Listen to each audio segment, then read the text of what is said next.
ہے نا؟ ہم کہتے ہیں اللہ والوں کی دعائیں خالی نہیں جاتی، اگر اللہ والے دعا مانگے تو ان کی دعائیں قبول ہو جاتی ہیں۔ ہم قرآن سے پوچھے کہ نبیوں کا اس بارے میں کیا عقیدہ ہے، تو حضرت موسیٰ علیہ السلام ہے، جب اللہ پاک نے آپ کو نبوت عطا فرمائی تو رب تبارک و تعالیٰ کی بارگاہ میں دعا کرتے، مولا میرے بھائی ہارون کو بھی نبوت سے سرفراز فرما دے۔ نبوت ایسی چیز نہیں ہے جو آدمی اپنے کسب سے حاصل کر لے، کوشش کر کے پہنچ جائے نا، بلکہ اللہ پاک جس کو چاہتا ہے۔ لیکن حضرت موسیٰ کی دعا قبول فرمائی اور حضرت ہارون کو بھی نبوت عطا فرما دی۔ تو پتا چلا کہ اللہ کے نیک بندے اگر دعا کرے تو رب تبارک و تعالیٰ ان کی دعاؤں کو قبول فرماتا ہے۔ برادران ملت اسلامیہ، نیچے اگر آتے چلے جائیں اور صدیقین کی جماعت کی طرف چلے تو میں عرض کرنا چاہوں گا کہ صدیقوں کے اندر صحابہ کرام سے بڑا کوئی صدیق نہیں ہے۔ جتنے صحابہ ہیں سب صدیق ہیں، جتنے صحابہ ہیں سب صدیق ہیں، لیکن ہاں ان میں ایک صدیق اکبر بھی ہے۔ جتنے صحابہ ہیں سب کیا ہیں؟ صدیق ہیں، سب عادل ہیں، سب صدیق ہیں، کوئی ایسا نہیں جو صدیق نہ ہو، سب صدیق ہیں، سب سچے ہیں، لیکن ان میں ایک صدیق اکبر ہے۔ برادران ملت اسلامیہ، آئے جس صدیق کو بھی لینا چاہے، جس کی بھی ادا دیکھنا چاہے تو دیکھتے چلے جائیں کہ وہ مصطفیٰ سے کتنی محبت کیا کرتے تھے اور مصطفیٰ سے کتنا پیار کیا کرتے تھے۔ حضرات ہم کہتے ہیں کہ اپنی جان سے زیادہ حضور سے محبت کرو، کہتے ہیں نا، تمام علماء اہل سنت کہتے ہیں کہ اپنی جان سے زیادہ حضور سے محبت کرو۔ اعلیٰ حضرت تو یوں کہتے ہیں، کروں تیرے نام پر جاں فدا، نہ بس ایک جاں دو جہاں فدا، دو جہاں سے بھی نہیں جی بھرا، کروں کیا کروڑوں جہاں نہیں۔ برادران ملت اسلامیہ، تو جان فدا کرنے کی بات کرتے ہیں تو تمام لوگوں کا عقیدہ یہ ہے کہ حضور سے سب سے زیادہ محبت کی جائے، اور یہ قرآن کا حکم بھی ہے، حدیث کا حکم بھی ہے۔ اب صحابہ کی زندگی دیکھے، کیا وہ رسول اللہ سے سب سے زیادہ محبت کرتے تھے؟ تو برادران ملت اسلامیہ، آئے دیکھیں حضور سرور کائنات کی اتباع میں صحابہ کرام کا عالم کیا تھا۔ حضرت سعد ابن ابی وقاص رضی اللہ تعالیٰ عنہ ہے، یہ اپنی ماں کے بڑے فرما بردار ہے، اپنی ماں سے بڑی محبت کرنے والے ہیں، ماں کا کوئی کہنا ٹالتے نہیں ہے، لیکن جب دامن مصطفیٰ میں آ گئے تو ان کی ماں کو پتہ لگا کہ حضرت سعد نے جو ہے اپنا ایمان، اپنا جو ہے تو دین بدل لیا ہے اور وہ اسلام میں داخل ہو گئے ہیں۔ ان کی ماں نے ان سے کہا کہ اے سعد، تو واپس اپنے پرانے دین میں آ جا، ورنہ یاد رکھ میں نہ کھانا کھاؤں گی نہ میں پانی پیوں گی، اور میں اپنے آپ کو اسی طرح دھوپ میں کھڑے کر کے ختم کر لوں گی۔ اس نے جب یہ کہا ان کی ماں نے تو اللہ اکبر، حضرت سعد جو کہ بہت زیادہ اپنی ماں سے محبت کرتے ہیں، لیکن رسول اللہ کی محبت اگر کسی کے دل میں بس جائے نا تو پھر کسی کی محبت کا کوئی ٹھکانا، کوئی پتہ نہیں لگتا ہے، بہت محبت کرتے ہیں۔ لیکن اللہ اکبر، جب ماں نے یہ کہا تو حضرت سعد نے دھیان نہیں دیا، ان کی ماں باہر نکل گئی، دھوپ میں کھڑی ہو گئی، پورا دن دھوپ میں گزارتی ہے، کھانا نہیں کھایا، پانی نہیں پیا، اسی عالم کے اندر بے ہوشی کی کگار پر پہنچ گئی ہے۔ کسی نے حضرت سعد سے کہا تیری ماں نے یہ دعا کر لی ہے، اگر تو نے اسلام نہیں چھوڑا تو اپنی جان دے دے گی۔ تو حضرت سعد رضی اللہ تعالیٰ عنہ آتے ہیں اور اپنی ماں سے آ کر کہتے ہیں، اے ماں سن، اگر تو ایک ماں ہے، تیرے جیسی اگر 1000 مائیں ہو اور مجھے مصطفیٰ کا دامن چھوڑنے کا کہے، واللہ خدا کی قسم میں سب کا مرنا تو گوارا کر سکتا ہوں، لیکن مصطفیٰ کا دامن چھوڑنا گوارا نہیں کر سکتا۔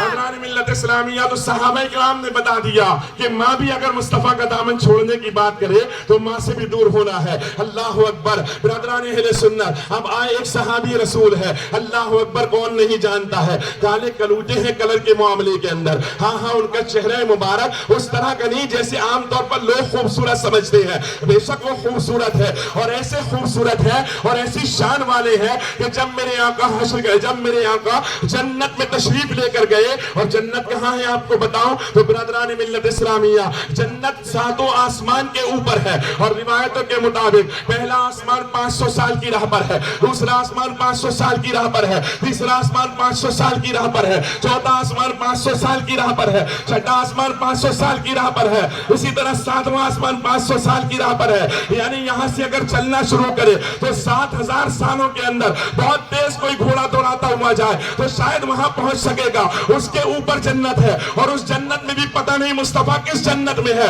اس جنت کے اندر مصطفیٰ چل رہے ہیں، اور جب واپس تشریف لاتے ہیں تو بلال سے پوچھتے ہیں، بلال تو وہ کون سا عمل کرتا ہے جس عمل کی بدولت یہ عالم ہے کہ میں نے جنت میں تیرے قدموں کے چلنے کی آواز کو اپنے کانوں سے سماعت فرمایا ہے۔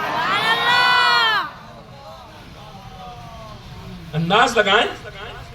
اب جو لوگ کہتے ہیں کہ حضور مدینہ میں ہے، سلام پڑھیں گے آواز نہیں پہنچے گی، وہاں تو کان کا عالم یہ ہے کہ جنت میں ہے تو قدموں کی آواز بھی پہنچ رہی ہے. جنت میں ہے تو بلال چلتے جب آپ لوگ تو کتنی آواز ہوتی ہے؟ ذرا ذرا سی آواز ہوتی ہے، کوئی تیز آواز تو نہیں ہوتی ہے. جب آپ چلیں گے تو آواز کتنی ہوگی؟ ذرا سی ہوگی. اگر کوئی بہت تیز چلے تو اس کی آواز زیادہ تیز ہو جائے گی. بس اس طرح ہی ہوگا. چپل کی جوتے کی تھوڑی بہت آواز ہوگی تو اگر اس کو کوئی سنے گا بھی تو یہاں اگر آپ چل رہے ہیں تو وہاں تک کوئی سن لے تو بڑی بات، لیکن مصطفیٰ وہاں سن رہے ہیں. تمہاری بات کر رہا ہوں. مصطفیٰ وہاں سن رہے ہیں، دوسروں کی نہیں کر رہا. دوسرے والے تو آئے بھی نہیں نا، اپنے والے آتے ہیں.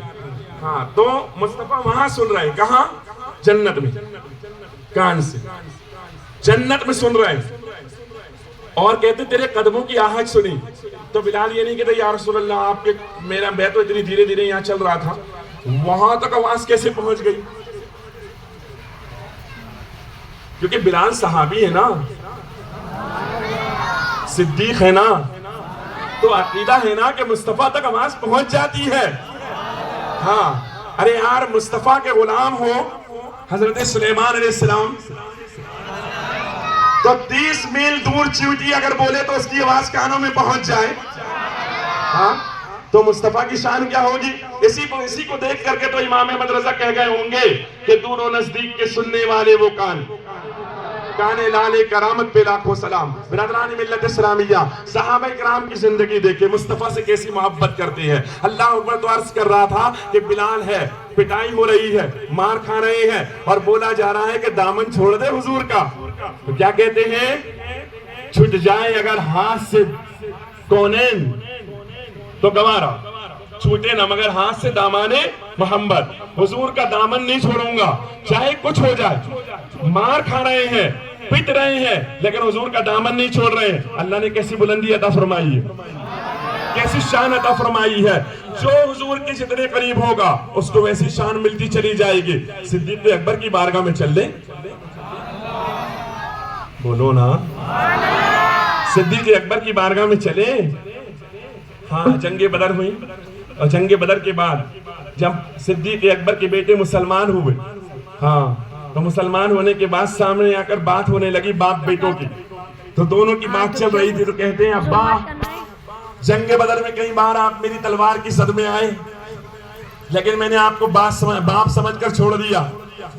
صدیق اکبر فرماتے بیٹا اچھا ہوا تو میری تلوار کی زد میں نہیں آیا، اگر تو آتا میں تجھے بیٹا سمجھ کر نہیں چھوڑتا، مصطفیٰ کا غدار سمجھ کر تجھے قتل کر دیتا. اللہ اکبر. یہ شان ہے صدیق اکبر کی. برادران ملت اسلامیہ، جس چیز پر اہل سنت کا عقیدہ الحمدللہ وہ عقیدہ وہی ہے جو بزرگان دین کا ہے، وہ عقیدہ وہی ہے جو صحابہ کا ہے. علم غیب مصطفیٰ ہی کی بات اگر لی جائے تو آئے سرکار کے سگے چچا حضرت عباس کی بارگاہ میں.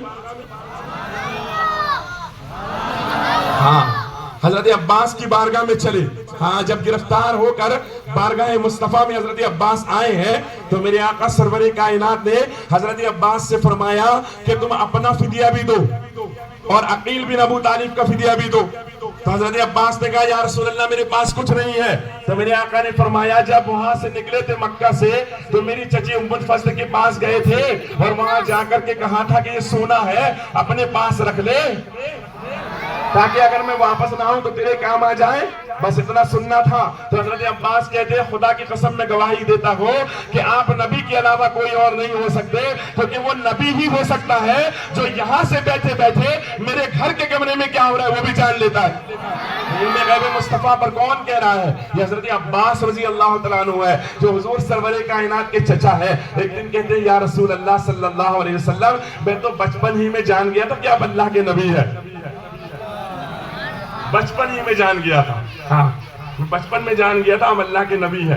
سرکار نے فرمایا کیسے؟ کہ میں نے دیکھا کہ جھولے میں آپ لیٹے ہوئے ہیں. بولو بولو بولو. ارے یار حضور جھولے میں لیٹے ہوں گے، تصور کرو تھوڑا تصور کرو. ایک عام بچہ اگر خوبصورت سا ہو جھولے میں لیتا ہو آپ اس کو دیکھیں تو آپ کی کیفیت کیا ہوگی دیکھ کر کے، ہے نا؟ اور مصطفیٰ لیتے ہو تو وہ تو ادائیں الگ ہوگی نا، اللہ کا محبوب ہے، کیسے ہوں گے؟ تصور کرو جھولے میں لیتے ہوں تو شان ہے ان کی، ادائیں دکھانے کا انداز، وہ ہے نا کسی نے کہا نا انداز حسینوں کو سکھائے نہیں جاتے، ہے نا؟ تو سرکار جیسا تو کوئی حسین ہی نہیں ہے، تو سرکار سرور کائنات صلی اللہ علیہ وسلم کے انداز کیسا ہوگا؟ حضرات جھولے میں لیتے ہیں اور جھولے میں لیتے ہوئے مصطفیٰ حضرت عباس رضی اللہ تعالیٰ عنہ کہتے ہیں کہ جھولے میں نے دیکھ کر، جب آپ کو جھولے میں دیکھا تو میں نے دیکھا کہ جھولا ادھر ہو رہا ہے پھر ادھر ہو رہا ہے، اچانک میں نے دیکھا آپ کی انگلی اس طرح تھی اور آسمان کی طرف دیکھا تو چاند بھی آپ کے ساتھ کبھی ادھر ہوتا تھا کبھی ادھر ہوتا تھا کبھی ادھر ہوتا تھا کبھی ادھر ہوتا تھا، چاند اس طرح ہو رہا تھا، چاند دونوں اس طرف چل رہا تھا، تو یا رسول اللہ چاند بھی آپ کی انگلی کے اشاروں پر کھیل رہا تھا، تو میرے آقا نے کیا کہا؟ یہ نہیں کہا کہ ایسا نہیں تھا، بلکہ میرے سرکار نے فرمایا ہاں چاند میرے ساتھ کھیلا کرتا تھا، میں اس کے ساتھ کھیلا کرتا تھا، ہاں یہ میرے مصطفیٰ نے فرمایا، اور جب وہ سجدہ کرتا نا تو میں اس کے سجدے کی آواز کو بھی سنا کرتا تھا۔ بچپن کا عالم یہ ہے تو جوانی کا عالم کیا ہوگا؟ بچپن کا مصطفیٰ کا عالم یہ ہے، جوانی کا عالم کیا ہوگا؟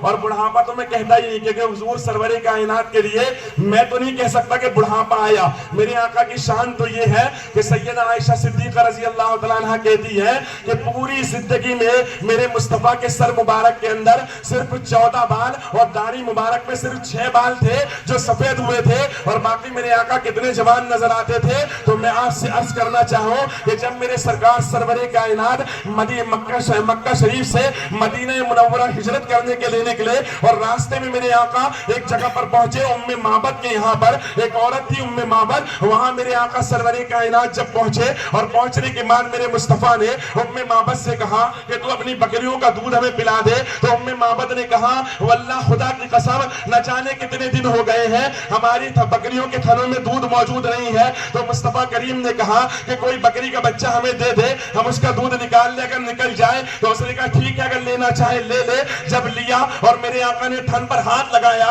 میرے مصطفیٰ نے تھن پر ہاتھ لگایا،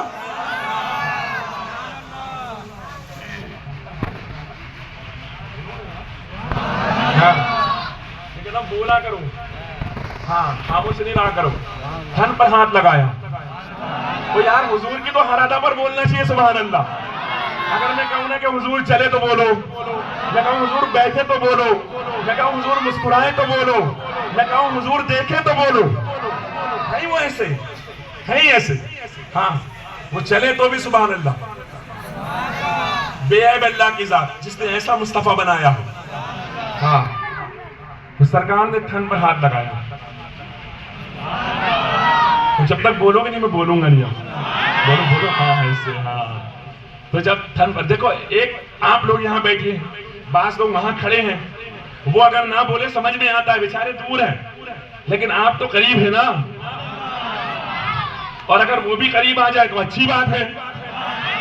استقبالیہ سب کا ہے، کوئی پرائیویٹ پروگرام نہیں، مصطفیٰ سب کے ہیں، ہاں تو جس کو آنا ہو وہ بھی آ جائے۔ عرض کر رہا تھا کہ حضور نے ام معبد کی بکری کے تھن پر، یہ وہ ہاتھ ہے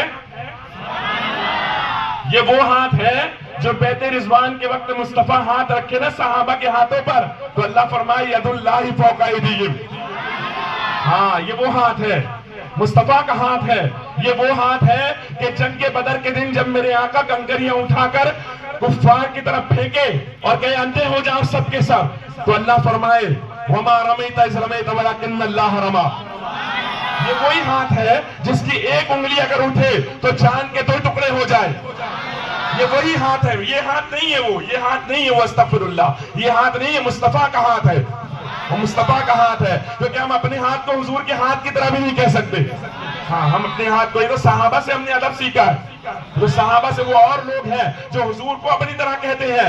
صحابہ ایسے نہیں ہیں. صحابہ کا عالم تو یہ ہے کہ صحابہ کرام کا عالم یہ ہے. حضرت انس کہتے ہیں میرے آقا نے فرمایا کہ جس کے 2 بیٹیاں ہو اور دونوں کی اچھی پرورش کرے اور پرورش کرنے کے بعد دونوں کی اچھی جگہ شادی کر دے, وہ حشر کے میدان میں میرے ساتھ ایسے ہوگا. اور پھر ایسے کر کے انگلی اٹھاتے ہیں اور کہتے ہیں نہیں نہیں یہ میرا ہاتھ ہے. حضور کا ہاتھ ایسا نہیں, بڑی شان والا ہے.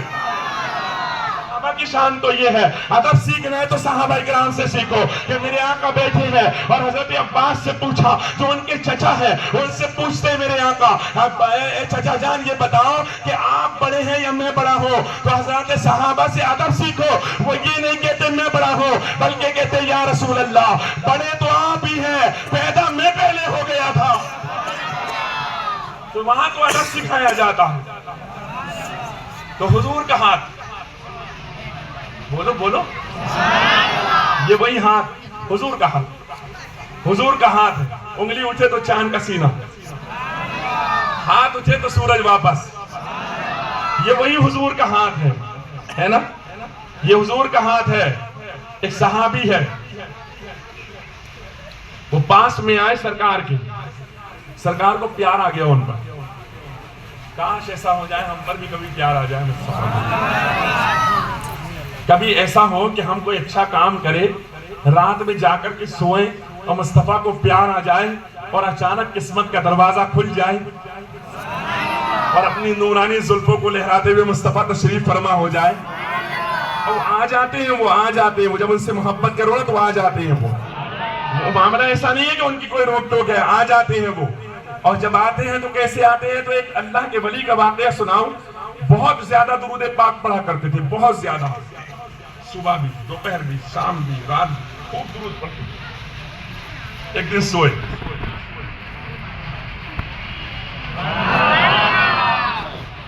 سونے کی الگ الگ کیفیت ہوتی ہے. مولا علی سے پوچھو جب آپ بستر نبوت پر سوئے تھے تب کیسے سوئے تھے, وہ بتائیں گے. اور جب گھر میں سوئے تھے تب کیسے سوئے تھے, وہ بتائیں گے. وہ اپنا اپنا انداز ہوتا. تو یہ بھی سوئے اس دن, حالانکہ روز ہی سوتے ہوں گے, لیکن آج سو گئے. اور جب سوئے تو قسمت کا دروازہ کھل گیا اور مصطفیٰ آئے. اچھے کام کرنے کی وجہ سے بھی حضور آتے ہیں. اس لیے اچھے کام کرنا ہے, برے کام نہیں کرنا. نگاہوں کی حفاظت کرو, برائیوں کی طرف نہ جاؤ, اچھے کام کرو. ہمارے بزرگوں نے اچھے کام کرنے کا حکم دیا. ہاں, ایک واقعہ یاد آ گیا کہ حضرت مسکی نام کے ایک شخص ایک شہر میں رہتے ہیں. نام کیا ہے؟ مسکی. چلتے تو خوشبو آ رہی ہے, بیٹھے تو خوشبو آ رہی ہے, اتنے نہیں لگا رہے خوشبو آ رہی ہے. کسی نے پوچھ لیا حضرات ماجرا کیا ہے, خوشبو کس چیز کی ہے؟ بولو بولو بولو, کس چیز کی خوشبو آ رہی ہے؟ ہاں, خوشبو آ رہی تھی. تو پوچھا کس چیز کی خوشبو آ رہی ہے؟ تو پہلے تو بتایا نہیں, لیکن بہت زیادہ جب ضد کی گئی تو پھر بتایا کہ خوشبو اس چیز کی آ رہی ہے کہ میں جوان جب تھا, بالکل نوجوان تھا, جب نوجوانی کا عالم تھا, میں ایک کپڑے والے کے یہاں دکان پر کام کرتا تھا. اور کام کرنے کے دوران میں اکثر کپڑا بیچنے کے لیے نکلتا تھا. ایک دن ایک عورت آئی اور مجھ سے کہا میری مالکن کپڑا بلوا رہی, چلو میرے ساتھ. میں اس کے ساتھ چلا گیا. جب اس کے محل میں پہنچا دروازے بند کر دیے گئے. میں اندر جا کر بیٹھا, وہ میرے سامنے آئی اور اب سے میرے سامنے آ کر مجھ سے جو ہے تو گناہ کرنے کے لیے کہنے لگی. میں نے اسے بہت منع کیا کہ اللہ سے ڈر, اللہ کا خوف کر, کوئی دیکھے نہ دیکھے, اللہ دیکھ رہا ہے. اس نے کہا اگر تو نے مجھ سے گناہ نہیں کیا تو میں بدنام کر دوں گی, تجھے آواز چیخنا چلانا شروع کر دوں گی اور تجھے بدنام کر دوں گی. وہ کہتے ہیں بس اب یہ معاملہ ہوا تو میں نے کہا رک جا, پھر ایسا کر کہ مجھے غسل خانہ بتا دے, وضو خانہ بتا دے, باتھ روم بتا دے, میں وہاں جانا چاہتا ہوں. اس نے کہا چھت پر چلے جاؤ. میں چھت پر پہنچا اور چھت پر پہنچنے کے بعد میں نے سوچا کہ اب میں کیا کروں, اس سے بچنے کے لیے ایک چھوٹی مصیبت لے لیتا ہوں. تو میں نے سوچا اس کی چھت سے میں چھلانگ لگا دیتا ہوں, ہاتھ پیر ٹوٹ جائیں گے, کم سے کم بچ تو جاؤں گا. یہ سوچ کر کے میں کود پڑا. جب میں کودا اچانک جو ہے تو مجھے کسی نے اپنی باہوں میں لے لیا اور نیچے اتار دیا. جب میں نیچے اتر گیا اس کے بعد مجھے کچھ نہیں ہوا, میں سیدھے اپنے گھر بھاگا. رات میں جب جا کر کے سویا اور سویا جیسے ہی سویا جسمت انگڑائی لے کر بیدار ہوئے. مصطفیٰ کریم سرور کائنات خواب میں جلوہ گر ہوئے اور آ کر کے میرے جسم کو ہاتھ سے اپنے مس کیا اور فرمایا فرمایا مسکی تو پریشان نہ ہو، اللہ تیری پریشانی دور فرمائے گا، اللہ نے تیری نیکی کو قبول فرما لیا ہے۔ اس کے بعد ہاتھ گھمایا، وہ کہتے جب سے صبح سے اٹھا ہو اس دن کا دن ہے اور آج کا دن ہے، کوئی عطر لگانے کی ضرورت ہی نہیں پڑی ہے، دن بھر خوشبو آتی رہتی ہے۔